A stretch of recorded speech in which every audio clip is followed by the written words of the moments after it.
Ndabahaye mwiriwe mwese canke mwaramutse bivanye naho buri umwe aherereye banywanyi mudateba kubana natwe ngaha kuri mbonesha kuri mwe rude ndibashyikiriza amakuru atosoye abarabana n'umutekano politike ububanyi n'amakungu n'ubuzima bwa munsi bw'abanyagihugu. Turi kuri uyu munsi wa kane w'indwi kwigenekerezo rya 14 Myandagaro 2025 aho tugiye kurabira hamwe mu makuru akomakomeye yarabana n'umutekano politike, tukababwira ibiriko biragenda byibonekeza nga mu gisagara cya Uvira giherereye mu manuko bwa Kivu, aho kuva mu gatondo ka kare kuri uyu munsi wa kane w'indwi urugamba rwa komakomeye. Turi buze kubabwira ibiri kubera mu bice by'ahitwa Kabindura, Karundu, aho bitangazwa ko hakomeje kugenda hagaragara ibidasanzwe biriko biragenda byibonekeza kuri aksi ya Karungwe Karundu winjira Uvira. Urugamba rwakomeye ni mu gihe kandi uzamuka ugana mu Rongwe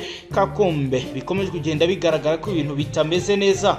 Turabwira ibiri kubera kuri position strategique ahantu y'ingenzi mu bice bya Bubumba na Kirungu, tubabwire uko ibintu bimeze.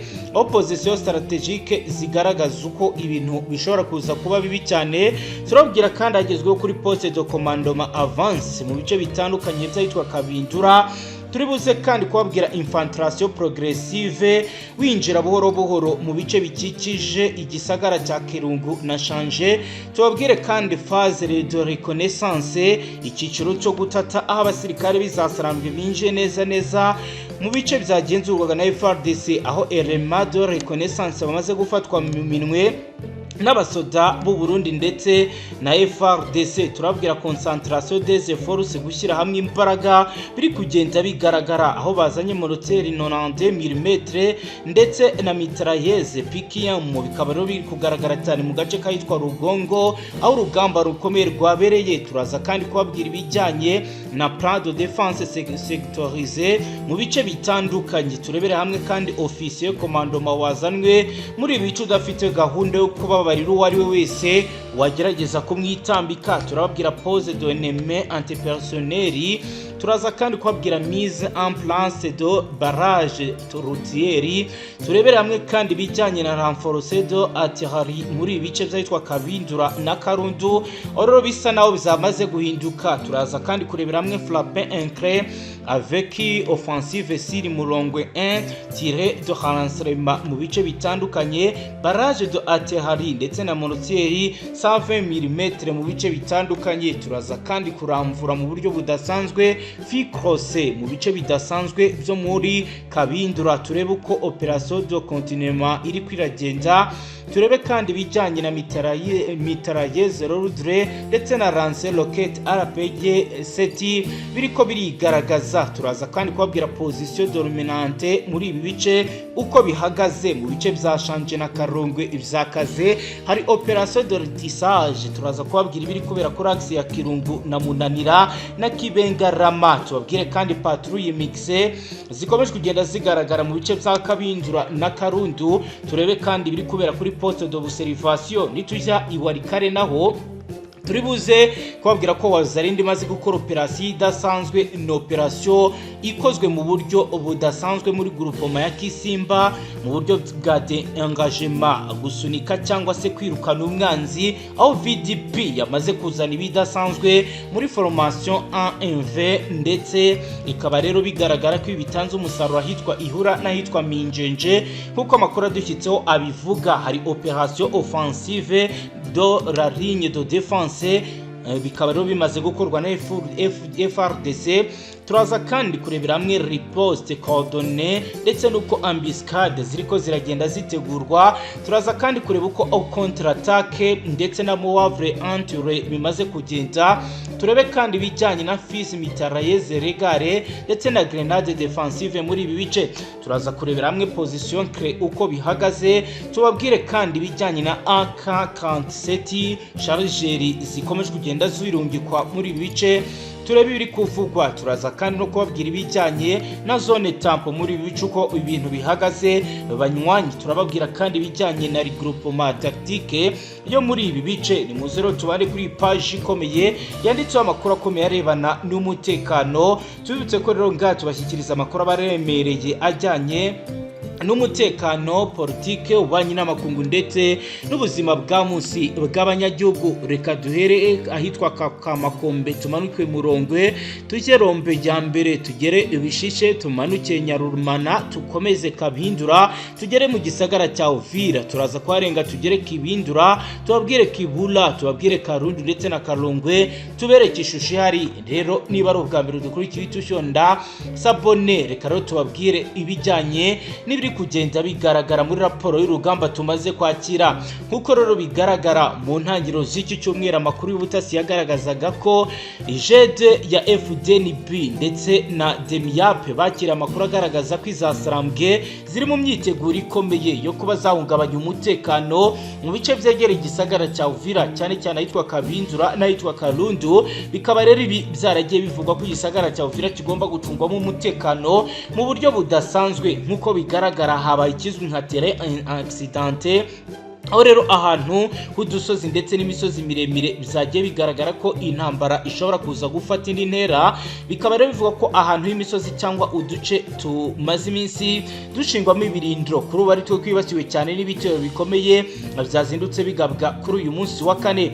Nkuko rero bigaragara inzira nyamukuru nuko bafite gahunda yo guca ahitwa Kalungwe bagakomeza Karundu bakinjira mu gisagara cya Uvira bakazamuka bagana mu Rongwe ndetse na Kamakombe bakagira ubugenzuzi bukomeye ku gisagara cya Uvira. Ibyatumye abo opposition strategique ahantu h'ingenzi ho kurinda urugamba ndetse no kwirinda ibishobora guhungabanya umutekano. Ibyatumye FARDC na FDN bongera abasirikare benshi mu bice bya Bubumba ndetse na Kirungu. Nkuko bigaragara ukomeza berekeza Munanira kuko bafite gahunda zikomeye zijyanye no gukora strategie de positionnement militaire. Nkuko rero bigenda byibonekeza ingabo za FARDC zashingiye cyane ku gace kahitwa Kabindura, aho zari zamaze kuba zigaragara ko kuri position de commandement bakiriye amakuru agaragaza ko hari ibikorwa bishobora kuza guhungabanya umutekano. Ibyatumye batangira gucungera umutekano mu masaha ya kare. Amakuru y'ubutasi arerekana ko izasarambwe ziri gukoresha uburyo bwa infiltration progressive, kwinjira buhoro buhoro mu bice bikikije aho bashaka kugaba ibitero uvuye mu misozi yo mu burasirazuba bwa Kivu. Bakaba bari kwifashisha imbunda nto zo mu bwoko bwa PKM ndetse za mitrailleuses barasa mu bice bya Kirungu na Shanje bagamije kugera ku muhanda nyamukuru uva Kabindura ugera mu bice by'igisagara cya Uvira. Biravuga ko ibingibi rero FARDC na FDNB bari kugenda bavumbura amayeri bakoresheje phase de reconnaissance, icyiciro cyo gutata abasirikare bizasarambwe. Bivuga ko batumije element de reconnaissance ndetse kugira ngo bamenye imiterere yo muri ibi bice, ariko FDNB FARDC ikaba yacakiye abasore n'abakobwa batatu bageragezaga gukora ubutasi muri ibi bice. Kugeza ubu hari concentration des forces aho bakusanyije ibikoresho birimo mortier de 90 mm ndetse na mitrailleuse PKM, imbunda zikomeye zikoreshwa mu kurasa ibirindiro by'umwanzi. Kandi bivugwa ko rero amasasa akomeye kugeza ubu bakomeje kugenda araswa mu birindiro biri ahitwa Rugongo nkuko bitangazwa. Biravuga ko kandi ari andi makuru agaragaza attaque prévu, aho inzira zateguwe zo kugira ngo bagabe ibitero mu birindiro bikomeye biri mu bice byahitwa Murongo ya mbere ndetse na Songo, undi ukabugana ahitwa Karundu unyuze hafi ya Kibura. Bikaba bigaragara ko urugamba rukomeye rwakaze. Nyuma yo kumenya ibyayo makuru, abayobozi b'ingabo zombi bakoze inama yihutirwa ya coordination opérationnelle yo guhuza ibikorwa bya gisirikare. Amakuru tumaze kwakira aragaragaza ko FDNB yagombaga gufata imirambi yitwa Kabindura bikagenda bigakomeza bikagera mu gace gakora ku mazi ka Karundu kugira ngo birinde ko izasarambwe zakoresha inzira y'amazi izerekeza mu gisagara cya Uvira. Aha rero akaba bamaze koherezwa force ikomeye iherutse gutorezwa mu bice bitandukanye zo muri iki gihugu. Bikaba bivugwa ko ibingibi byose rero biri gukorwa mu rwego rwo kugira ngo babashe kuza kugera ku nsinzi mu buryo bworoshye kandi bwizewe, bitandukanye n'ibyagiye biba mu minsi yashize. Amakuru dufite aravuga ko FARDC nayo yagombaga gusiga imirambi yahitwa Bumba, Kirungu, Munanira kugira ngo ikumire izasarambwe yazamanuka zamanukaga mu misozi yo hejuru. Hakozwe plan de défense sectorisé gucamo ubutaka ibice mu rwego rwo kubirinda. Buri gace kahawe umutwe w'ingabo ufite officier commandement. Umuyobozi wa gisirikare akaba amabwiriza akomeye yo gukora ibizwi nka phase nka pose de mine antipersonnel, gushyiraho ibibombe by'amoko yose kugira ngo babishe mu butaka ndetse bize kubasha guturika umwanzi mu gihe yakiya kubwidegemza muri bice adafite amakuru. Hari kandi mise en place de barrage routier, gushyiraho imipaka mu masangano yose y'imihanda. Hagiye hongerwa abasirikare. Biravuga ko mu bice bya Murongo ya mbere na Karundu hashyizwe force zigizwe na section ebyiri zigomba gukurikirana ibijyanye n'abinjira n'abasohoka. Hari kandi renforcer de artillerie, kongera imbaraga z'intwaro mu bice bitandukanye ahitwa Kabindura n'ahitwa Karundu. Biri kugaragara ko abarwanyi bakomeje kugenda batinya bikomeye bitewe n'imbaraga zikomeye FDNB na FARDC bahakize. Amakuru twahawe na bamwe mu bayobozi bari muri ibi bice aragaragaza uburyo ari gukorwa regroupement tactique, guhuza ingabo mu buryo bw'imyiteguro mu gace kayitwa Ihuru. Bakaba rero bashobora kuza kugaba ibitero isaha yari yose. Aha ni mu ntara ya Kivu y'Amajyaruguru Iwarikare. Ariko tutarajya Iwarikare neza, reka tubabwire ko igitero cyatangiye mu masaha ya mu gitondo, attaque nocturne, aho izasarambwe zashatse gukoresha uburyo bwa frappe encre. Igitero cyihuse kandi giteguye gitunguranye. Hari phase ya mbere, ni phase twakita ko ari offensive sirira Murongwe 1, aho rero izasarambwe zarashe tire de harasema, amasasu yo guhungabanya ibirindiro bya FARDC biri hafi ya Murongwe ya mbere. FARDC yasubije inyuma ikoresheje ibikoresho bya barrage de artillerie, kurasa ibisasu byinshi cyarimwe bakoresheje mortier 1 mm. Kuko bigaragara kuri phase ya kabiri bakoze ikizwi nka komba akabindura. Rero FDNB yakoresheje fin en croix, kurasa mu buryo butunguranye kandi mu mpande zombi mu rwego rwo gufata ndetse no guta mu mutego izasarambwe zari zamaze kugera neza hafi y'umuhanda uri principale. Umutwe w'abasirikare FDNB binda kumirwa force spéciale wakoze opération de continuellement kugota umwanzi banyuze inyuma y'imisozi kugira ngo bagere mu misozi bari bafiteho ibirindiro. Faze ya gatatu yagenze ku gace kayitwa Karundu ete Bumba. Iyi axe yabereye urugamba rukomeye muri Karundu. FDNB na FARDC bakoresheje mitrailleuse Rudre hamwe na lance rocket RPG 7 kugira ngo bangize imodoka ebyiri zamanukaga zitwawe n'isasarambwe.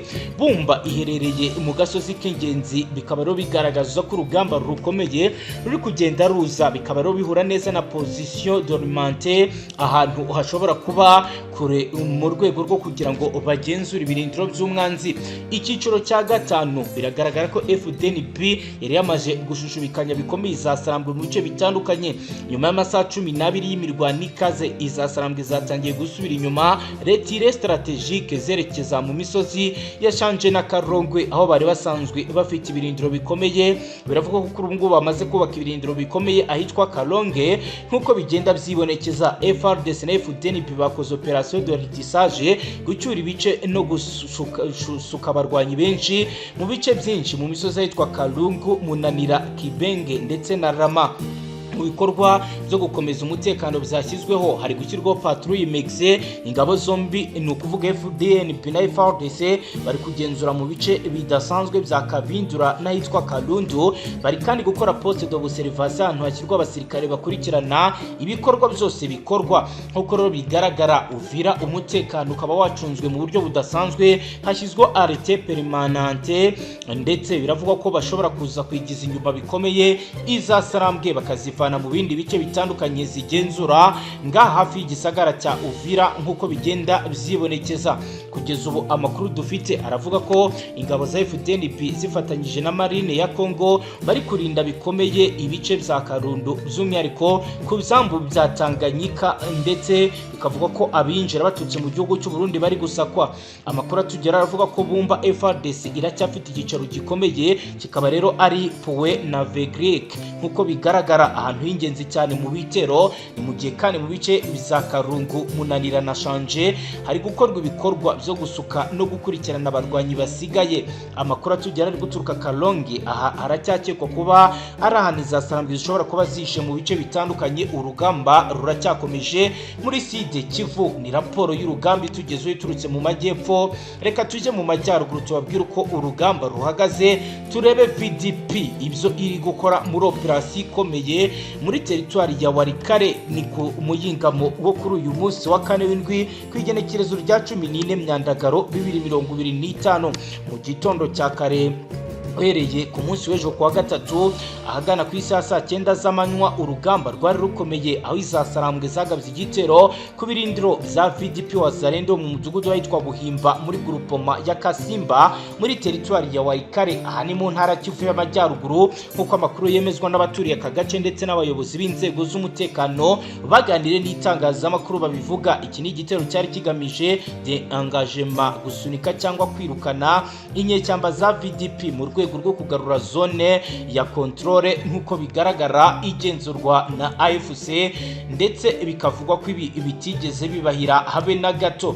Abatangabuhamya bavuganye na radio mpuzamahanga baravuga ko AFC yataye ibikoresho formation en AV, ndetse biravugwa ko abasirikare benshi bashobora kuba bakomeretsaho ingabo zabo zaturutse mu bice byahitwa Ihura n'ahitwa Minjenje bagana Buhimba batigeze bahirwa. Bari bitwaje ibikoresho bya gisirikare bikomeye birimo PKM mu mashinigani irasa yo ku muvuduko hejuru, RPG seti rocket anti-shell ishobora gusenya ibinyabiziga bikomeye. Biravuga ko kandi bari bafite mortieri 60 mm ndetse na 90 mm. Bikaba rero ibi byose byakoreshejwe mu rugamba rukomeye. Hari AK 39 fils d'Asarate isanzwe ikoreshwa mu mirwano yo ku butaka. Iyo operasiyo rero yakozwe niyo twakita mu gisirikare nka operation offensive, ikaba yatangiye ku murongo y'imbere yahitwa Buhimba. Ikaba yari igamije gutera ubwoba no gutsemba ligne de défense imirongo y'ingabo, ndetse bikaba bivugwa ko VDP yari yabashije kumenya amakuru kuko yari yakiriye amakuru akomeye imbere y'iminsi 2 y'iki gitero. Kuko rero bigaragara VDP bari bamaze iminsi bafite poste avance birindiro biri imbere mu kurinda umutekano mu bice bya Buhimba. Bahise bakora report coordonné igikorwa cyo gusubiza hakiri kare mu rwego rw'uko bari banateze embuscade cyangwa se ibizwi nka ambushing nk'uko bigaragara muri ibi bice. Aho rero aberekezaga ku isoko rya Buhimba baguye muri embuscade maze bararaswa bikomeye. Umwe mu basirikare ba VDP yatangaje ko bakoze mu wavre entere gusatira umwanzi mu buryo bw'amababa yombi cyangwa se two wings attack, bigatuma rero AFC isubira inyuma ku muvuduko uri ku giti gira intangere. Bakaba bifashishije fise mitrailleuse regare FN mini grenade defensive, grenade zishinzwe guhagarika umwanzi ugari imbere. Barashe amasaha agera kuri 2 bituma AFC itakaza position clé cyase ahantu hafite akamaro mu mirwano mu misozi yahitwa Buhimba, maze basubira inyuma mu gace ka Ihura n'ahitwa Minjenje. Amakuru yemezwa na aremeza ko AFC ishobora kuba yatakaje abasirikare batari bake bagera kuri 12 nkuko bizatangajwe n'abaturage bari muri bice, mu gihe VDP na Wazalendo bo bemeza ko batakaje abarwanyi 5, abandi 8 bakomeretse bikomeye. Ibikoresho bizafashwe harimo AK 37 zigera kuri enye, sharijeri na za cyase za magazine zigera kuri 15 n'amasasu ya RPG 3 nkuko amakuru tugezeho abisigura. Uhereye ku mugoroba wo kuwa gatatu abaturage bose babuhimba bari bamaze guhungira mu bice bya Ntoto ahitwa Biruwe kubera impungenge z'uko AFC yashoboraga kugaruka. Kuri uyu wa kane urugamba rwakomeye ku isa isatira saa 5 ubu tuvugana. Bikaba rero bigaragara ko ku isa saa 6 amakuru yemezaga ko Buhimba yari kiri mu maboko ya VDP, ariko aracyari patrouille mix amaronda ahuriweho mu rwego rwo kugira ngo bacunge umutekano. Umwe mu baturage w'inararibonye wo muri Kisimba yagize ati iyi ni imirwano n'agasuzuguro ko gusuzugura amasezerano ya Doha yashyizweho umukono hagati ya guverinoma na AFC. Turasaba ko bahita bahagarika kurasa kuko twe abaturage biratubangamira biratubuza amahoro ndetse n'amahwemo. Abayobozi b'imbere muri aka gace barasaba ko hashingwa zone tampo, agace katarimo ingabo ku mpande zombi hagati y'ahitwa Buhimba n'ahitwa Minjenje kugira ngo abaturage babone uko basubira mu ngo zabo babashe gukomeza ibijyanye no kuba babaho. Amakuru twahawe na bamwe mu bari muri ibi bice aravuga ko AFC iri kongera gukora regroupement tactique guhuza ingabo mu buryo bw'imyiteguro mu gace ka Ihura, ikaba ari ishobora kugaba igitero cya kabiri mu masaha y'ijoro kuri uyu wa kane bishyira kuri uyu wa gatano. Ibi zatumye FARDC itangira kuzana ibikoresho.